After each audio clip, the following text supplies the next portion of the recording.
monde, j'espère que vous allez bien. Je suis ravie de vous retrouver aujourd'hui pour une recette de lentilles corail au Thermomix. Donc pour cela, j'ai lavé 200 g de Thermomix pour enlever l'excédent d'amidon.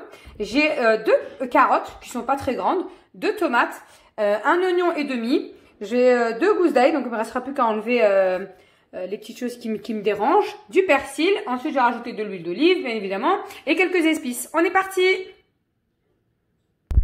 Donc du coup finalement j'ai rajouté l'autre moitié, hein, donc du coup je vais mettre 2 oignons et j'ai mis 2 gousses d'ail.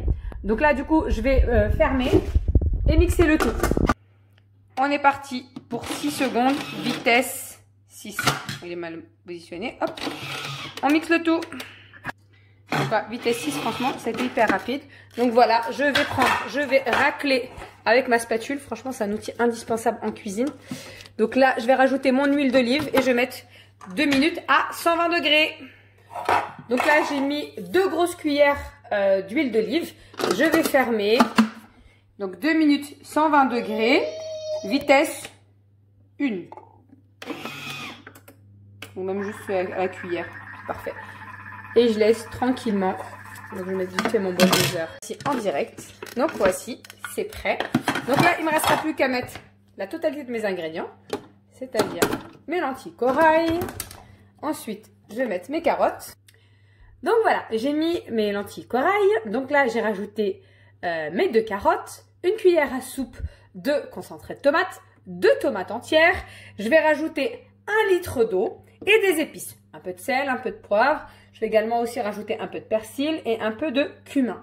Donc en termes d'épices, je ne vais pas mettre non plus énormément d'épices. Donc sel, poivre, un peu de cumin. Je pense que ça devrait aller. Donc là, ce qu'il faut savoir, c'est que pour tout ce qui est ingrédients, je vais vous le rajouter dans la barre d'outils juste en bas. Donc là, j'ai mis mon eau, j'ai mis uniquement mon cumin, mon sel et mon poivre, je le mettrai plus tard, étant donné que je vais donner aussi cette soupe à un bébé, donc en bas âge, de moins de 2 ans.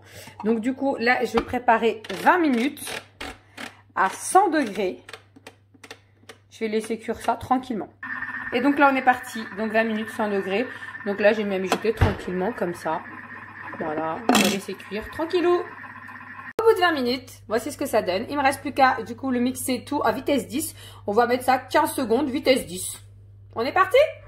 Donc pour éviter tout ce qui est éclaboussure, il faut bien mettre le gobelet doseur. Et on est parti. J'ai failli oublier ma grosse poignée.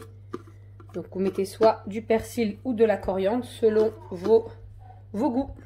Et là, cette fois-ci, je viens mixer 10 secondes, enfin 15 secondes, vitesse 10. Et voici le résultat excellent. Donc je l'ai mis du coup 2 fois 15 secondes, vitesse 10. Donc si vous avez aimé, n'hésitez pas à liker et à partager. Il ne me reste plus qu'à vous souhaiter un bon appétit.